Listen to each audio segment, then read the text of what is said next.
So a lot of good times over the years, and our next speaker was there by Dad's side for many of them. Please welcome back our next speaker, former assistant band director, Mr. Gary Smerillo.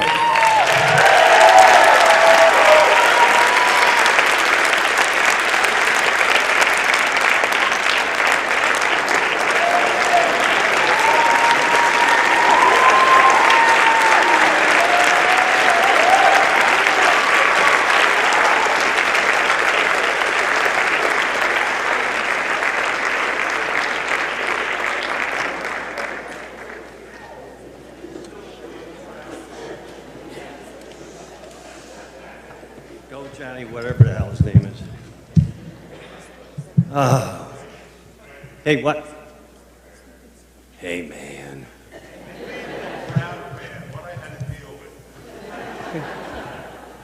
Well, I guess I don't have to introduce myself, but I will. Gary Smerillo. I was assistant from 1986 to 2000.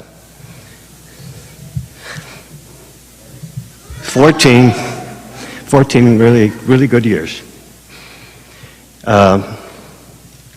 When I applied for the job, I really didn't have a lot of time to get to know each other. I remember interviewing in midweek. And one of the questions they asked me was, if you're hired, would you be able to attend band camp next week? Okay. Bud and I, we were an odd couple. My Felix to his Oscar. His Mutt to my Jeff. But we were a great team. He had the vision, and I was there to help him achieve that vision. I was always impressed with his talents and his abilities. He could hear stuff I could never hear and see things I couldn't visualize. But those early years together was a time for him to develop those talents and abilities and articulate his vision. But Bud was not a small thing kind of guy. By that I mean, as an example, in the days before music writing software, he would hand me a score, handwritten score. And there were a few things missing. Time signatures, key signatures, dynamics, phrasing, and of course it had movable bar lines. But once we got Finale software, the challenge of interpreting a score was lessened, but his writing was always just absolutely fantastic. Band camp in those early years was more like a band trip on steroids. You worked all day with the kids on the show, then you spent the night rewriting the show, rewriting the music, and then trying to chaperone the kids. Yeah.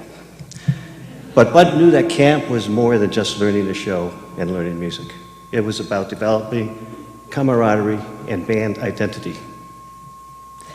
So, realizing that it was difficult for most kids to go away for a week in the summer, after a couple of those freshman and sophomore, and the picnic after camp, to develop that camaraderie and identity, which Bud knew was really important for a band to be successful. That was another thing about Bud. He didn't like to lose. So he always played on a junior-senior team. Yeah, I got the freshmen and sophomores.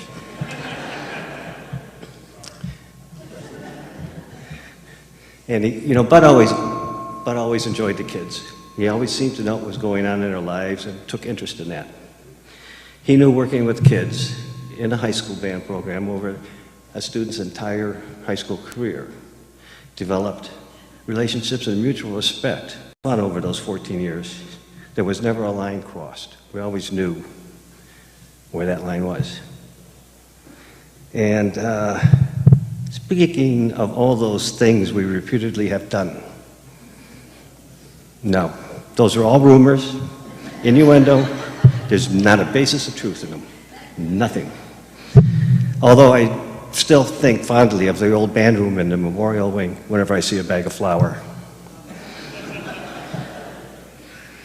There are some things, though, that I remember that that create that really moment. It's like time one of the band members wanted to know if her husband could stay with her on the band trip. Or the time we went to, right before going to France. Right. Memory. Well, that's a hard one to forget. You know, the year Bud and I drove up to Newark International Airport.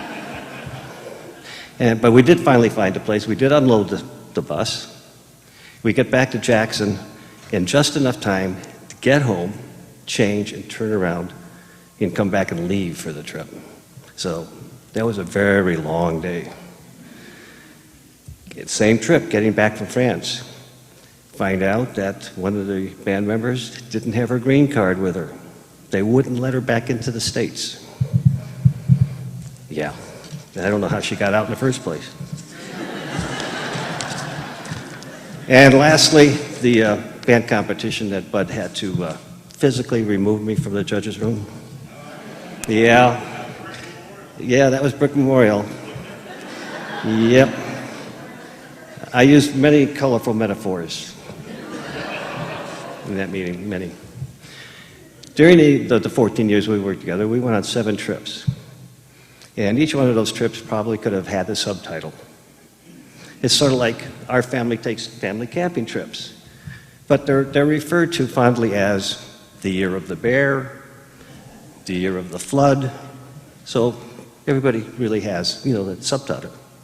So with our band trips. Like the Hula Bowl trip we took in 1989. That was a good trip, but it was probably better referred to as how not to take a band trip. We went to Busch Gardens 3 times, for different festivals in the area. So that trip could actually be referred to as the default band trip.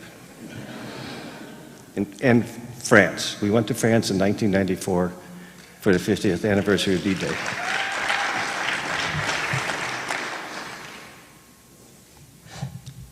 That was an amazing trip. But that trip, too, has a subtitle.